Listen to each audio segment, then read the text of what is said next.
Hey there, friends and viewers. This is Hengest. I'm with TGN, and welcome to another League of Legends cast here on the Summoner's Rift. Today, I'm going to be playing as Pantheon in the jungle. This is a bit unorthodox. It's not very common, and I have to give credit where credit is due. This was inspired by a friend and viewer by the name of Hitusi. He's a man that likes to do his odd jungles, jungle Alistars and jungle Pantheons, other jungles and such. I saw him do this in a spectator mode, and I just fell in love with it. I made up my own build. I didn't mean to go boots 3 pots. That was kind of instinctual for me. It's best to start with cloth armor 5 pots and then use that to build straight into a Wriggles.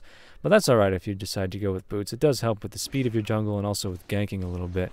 I'm going to receive some aid here from Alistair in Severe bottom lane with my leash. Also, Zig's going to toss a bomb there, like Bomberman from N64, to help me out with a hard leash on blue, which is just dandy because I did miss out on the extra 2 pots, as I already stated, and having a hard leash is going to help me with that quite a bit. So early level 2 there, that's what happens when you start at Wolves. And I'm going to go over straight and grab up those wraiths. Now, it doesn't really matter the jungle pathing. Pantheon's kind of a fast champion. He's obviously at level 6 got one hell of a gap closer in the form of Grand Skyfall, which makes ganking very good. But you'll notice at level 2 I took Heartseeker's Strike. The reason for that is because of Pantheon's passive. Anytime a target is beneath 50% HP, there's a 100% critical chance. So oftentimes at this point in the match, there's a lot of harassing going on, like we have down bot here, and people tend to be low on HP. So if I can come in with a spear toss and auto crit somebody because they're 15% lower or lower HP, then that's a lot of unexpected damage, especially if your opponents don't know how Pantheon works.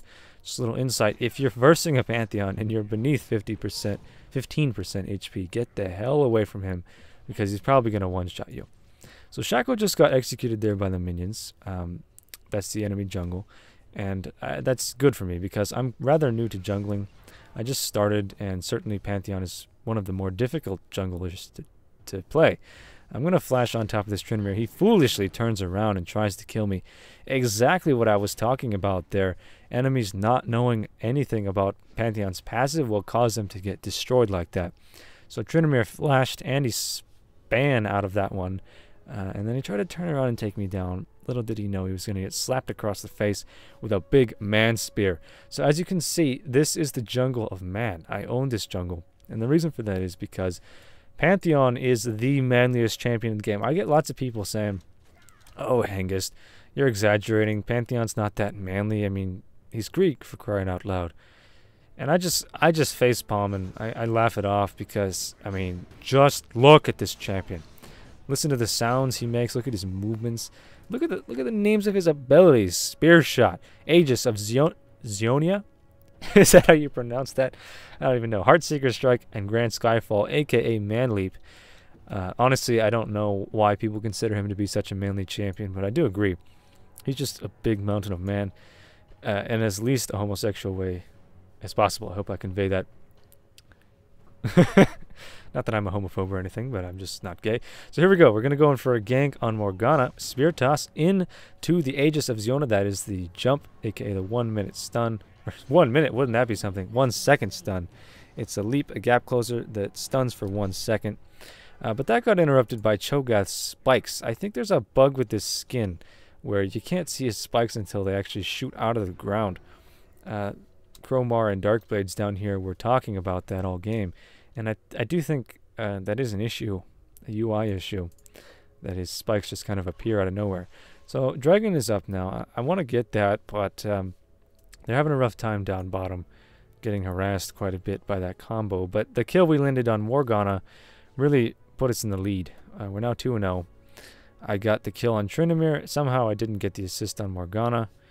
I don't even know how that's possible, seeing as how I threw a spear at her. But yeah, I didn't get the assist on her.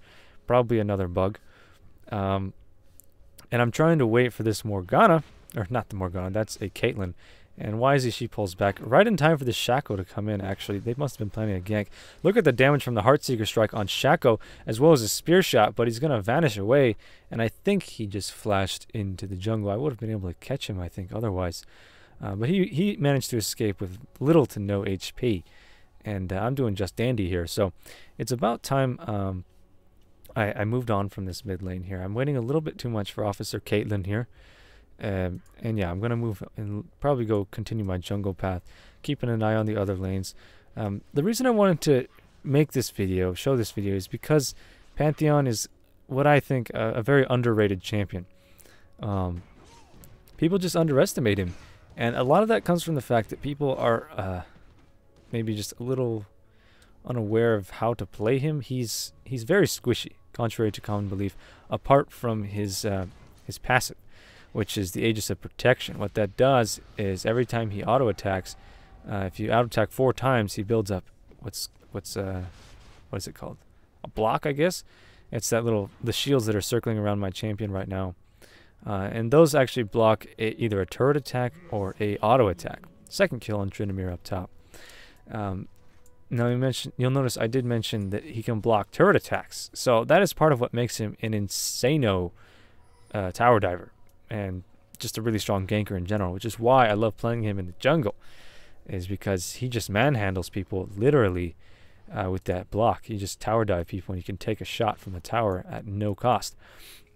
So down bottom they're getting harassed a lot. Ziggs actually tried to help them out a little bit. And I think I'm going to man leap down there sometime. Grand Skyfall. I just hit level 6 and I got that ability. It's a very, very strong ganking ability, especially if you're in the jungle. I can't really stress that enough. Pantheon is just such a ganker. Perhaps one of the greatest gankers in the game in the jungle. I'm going to grab my blue, which allows me to just farm with Spear Shot very, very well.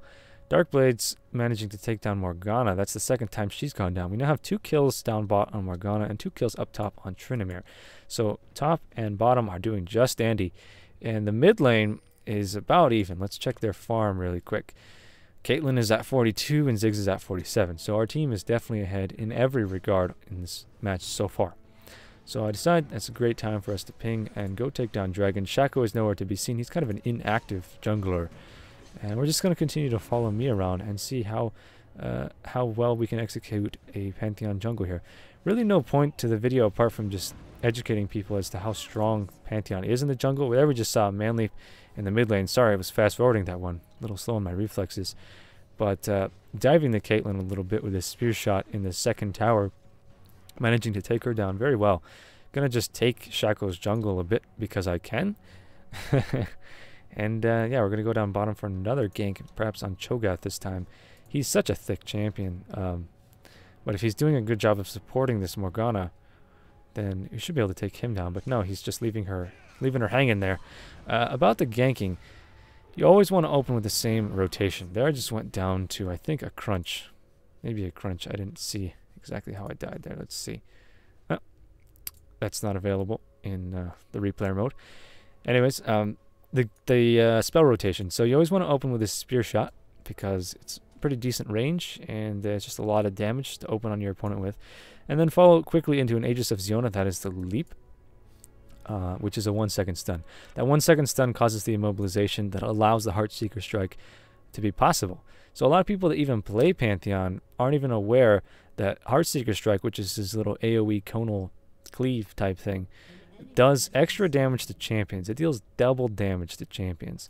And there we have Zeph in the jungle getting really ballsy, taking enemy blue, taking down Shaco, but going down to Caitlyn and Tryndamere. Really bad placement. Not necessarily his fault. He's just a little ballsy, and they were in the right position at the right time. So I'm just going to fast forward a little bit more here. We don't need to watch all this in slow motion. And just get further into the end game. About the build, you'll notice that I did grab Ninja Tabbies just now. That's mostly because Pantheon is just really squishy. And he deals a lot of damage, and you can compensate for a lot of his squishiness through lifesteal. But if you get disabled or CC'd in any way, then you're just really a sitting duck. You can't deal damage, you can't lifesteal. So Ninja Tabby, because we have a Caitlyn, we also have a Tryndamere in here, and Cho'Gath as well. He deals a considerable amount of attack damage. But really, well, Shaco as well, but he's kind of a non-issue at this point because he's just not doing well at all. But they have a lot of AD on their team, so Ninja Tabby, clearly the way to go, especially if it's going to allow me to survive a little bit longer to kill people. And there we go with a nice gank on Tryndamere. Oh, bandage toss. And he's going to be forced to flash out I'm probably not feeling up to the dive, even though we could have gotten away with it. It's a pretty tanky comp up here. But yeah, you notice I rushed my Wriggles Lantern, went straight into the Ninja Tabby, and now I'm going to rush my Zeal. Well, not really rush, but I'm going to get my Zeal next, and probably transition from that into... Oh! Here we go, wasting my Man Leap. I was actually going to take down that Morgana, but Sivir finishing it off, actually costing her life there. A little bit too ballsy. And also helping with the kill on Cho'Gath. So there we go. Not getting... I guess my assists aren't being recorded, or what exactly? Let's see. Yeah, somehow I got gold for that kill, but it didn't record in my assist counter. Maybe this replayer is just bugging out. I'm not really sure. But regardless, doing pretty darn well here. The only time I went down was in an exchange. So not really utilizing the passive that Pantheon does to do a whole lot of tower diving. Excuse me, slurring my words a bit here. I promise I haven't been drinking. But certainly that is something to keep in mind, is that he is a very strong tower diver. Looks like Tryndamere getting a little bit too ballsy up top, pushing past the river, and I'm probably going to punish him for this one. Let's see what I can do. I am low on mana, so I can't pull off a full rotation. There we go with a leap and also Heartseeker Strike. A little laggy on the Heartseeker Strike, probably because I was trying to position it to farm these minions pretty well as well. Maybe not the best idea to take all that farm from a Moo, but I feel at this point I'm kind of snowballing a little bit. Maybe I can hard carry this match. I'd love for that to happen, because I don't know, I really like Pantheon, especially in the jungle. And then we just picked up our Zeal, so that's going to give me some movement speed for sure, which makes me a lot more mobile, obviously. But more importantly, that's what allows me to do all this ganking, is the early game movement speed and the Man Leap, obviously. Grand Skyfall. So Cromar taking a lot of aggression there from Cho'Gath and Morgana, even shrugging off that Ignite like it's nothing.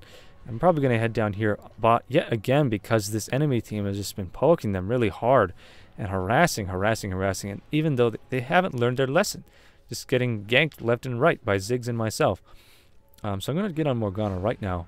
There we go, with a nice transition from the spear into the leap, and not able to line up a Heartseeker Strike, but auto-critting her nonetheless, because she was at 15% below. Nothing Cho'Gath could have done to survive, or to aid Morgana there, given that Alistar did headbutt her in the opposite direction. And we're going to take this opportunity to grab a dragon really quick. It doesn't look like Shaco is anywhere to be seen to CJ this at all.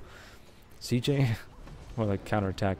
But there we just got intercepted from the bottom lane. I guess Ziggs was lollygagging around up there. He didn't feel like reinforcing. But I got focused down pretty hard there because I was taking the dragon hits. Ziggs kind of wasting an ultimate there. And Caitlyn going to take down Cromar with her ultimate. Nice job by bottom lane to counter that one. And they did end up getting the dragon after all. So, nice counterattack by the enemy team. I'm kind of glad that happened because this was pretty damn one-sided beforehand. That kind of just brought them back into the game a little bit. And again, Amumu playing very, very ballsy and taking the enemy blue because of this Shaco just not being very proactive. And using my Man Leap there at a very short quarters to try and force them to run into the tower. That kind of cut off their escape a little bit. And also for a little bit of farm, scaring them in their boots. But it really didn't work out all too well. Using those short range Skyfalls is actually a pretty damn good idea. People underestimate it. And we're going to try to gank down this Cho'Gath, kind of messing up my Heartseeker Strike there. I should have used it earlier. But Ziggs is going to land a nice ultimate right there, care package. And I'm going to take down Cho'Gath with a spear toss. A little bit of Heartseeker Strike on Morgana. Maybe land the kill there as well. Nope, not landing that kill. Ziggs is going to take that one. Overall, though, very good ganking on my part. Although it's kind of not discredited, but certainly not as impressive because the Shaco has been pretty darn absent all game. He hasn't really helped his lanes at all, which has allowed me to kind of just roam free and own. Tryndamere getting pushed back there. Cromar wanting to go in for the tower dive. Really ballsy maneuver here. They don't really have the damage to take him down at all, given that Amumu is pretty tanky at this point. What is he building? Sunfire Cape, Ninja Tab. Yeah, he's building pretty tanky up top.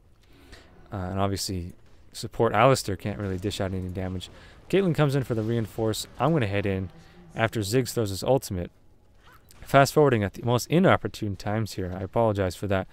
And wanting to chase down Tryndamere here. Flashing in, but kind of bugging out my pathing a little bit, given that I was trying to leap on top of him. But he ran into the bush just in time. My character kind of did a little backstep kind of thing. Very aggravating bug there. Well, it's not really a bug. It's just fluidity issues. So Caitlyn's going to get stomped here. Not really any way she can escape. Morgana teleports in to try and reinforce. I'm taking tower damage right now. That needs to not be happening. It needs to be on Alistair right now. And I'm going to do yet another short-range leap. Caitlyn wisely going to move out of it. And getting bombed away by Ziggs there. Overall, pretty decent play. That's the second short-range man leap that I didn't actually utilize very well. And I need to be careful here that Cho'Gath just came in and make sure that I don't feed a kill at that point. Trying to keep up with my jungle, although I have been slacking a little bit. I'm now ready to just feed that blue to my team whenever they need it, as I'm not behind on farm by any means. And it's about time to group up and start pushing a lane at this point. At the 20-minute mark, I do have a Phantom Dancer now. I just got that, which is going to make me very, very strong in the AD front. Any target that I can focus on is really just going to get plowed down. Nobody can really stop me at this point. I'm pretty darn fed. So just spear shotting Morgana, leaping on top of Tryndamere, maybe a Heartseeker strike there. He's going to ulti, and I'm going to realize he's going to probably just Blade Storm into the bush there. And I'm going to throw my spear at him as he goes into the Shroud and kill him. I was playing a little bit passively there. I didn't want to get taken down, but I could have got a triple kill if I had engaged that Shaco and Cho'Gath. Caitlyn's going to get away. Pretty sloppy play on my part, actually. I'm a little bit nervous because I know how squishy Pantheon is, especially since I haven't built any health items yet. But that is certainly an option when playing Pantheon. Is to maybe go for a Fodge at this point in the match and build that into a Frozen Mount later in the game. Or just building straight health items to make yourself a little bit more tanky. Trying to dive the Caitlyn there. And she's going to ult me, and it's not going to kill me. Pretty close, though. One spear shot would have taken her down. It's kind of hard to say whether or not I would have survived that exchange had I decided to spear shot her one more time.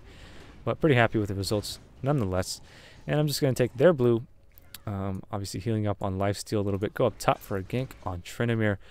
And he's going to focus me because he thinks that he can kill me. But little does he know, I think, again, getting surprised by my auto crits when he gets low on HP. He just automatically goes down. And way more damage than he's used to, apparently. And that pretty much is going to put us in the undeniable lead at this point in the match. Like I said, we do need to group up for a push in a single lane. But a little, wow, man leap for the farm right there. That's not a bad idea, especially if you're coming in from the well to just move further down into the map. Maybe push a single lane, maybe grab this dragon right here. But anyways, guys, just the gist of this video. I wanted to show you that Jungle Pantheon is a viable strategy, even if your enemy jungler does know what he's doing. It's still very viable, very strong for ganks. Don't forget to use your Aegis of Protection to sponge those tower hits, and also just learn the basic damage rotation and using Grand Skyfalls a little bit more effectively than I am. It's really it takes a lot of practice to do those man leaps. You need to be aware of how quickly, or how long rather, it takes to jump, which is quite a long time. Landing the kill on Morgana there. But one thing that is important to note is that when you're coming down from a Grand Skyfall, so the time it takes him to jump, so the casting up animation, and when you jump up in the eye, basically you're a meteor falling from the sky, you can target at the location of the fall your leap, your Aegis of Zionia, and that's very, very strong for ganks. It's something that you can't see in the replayer, but I do live. So basically just use your W straight out of your ultimate and close the gap even before your champion lands, if that makes sense to you. I hope I did a sufficient job describing that process to you, but I believe the enemy team does surrender around this point. Maybe there's one more team fight where we just show our dominance. But yeah, not the most competitive match, although I do want to put some more content up on the League of Legends channel. That's, wow, a lot of team fight going on down here. Perfect time for a man leap. Caitlyn just out of range, but I leap on her regardless. She takes a lot of that damage, and I managed to take her down with a Heartseeker strike in the bush, just barely out of range, and also slapping that Cho'Gath across the face with my spear. And that pretty much is going to do this team in. Let me know what you guys think of this style of commentary. If you want me to do more solo commentaries, do more replays, you know, just let me know in the comments below what you guys want to see. I am working on my quality. Let me know if you actually notice a difference in my audio, if it sounds amazing to you the way it sounds amazing to me. But yeah, that pretty much does it for this video, guys. A little bit of Jungle Pantheon, a little bit of content released on League of Legends channel. Hope you enjoyed, and we'll see you next time. Bye-bye. This video is part of the Way movement, a career path in video. To learn more, visit tgn.tv.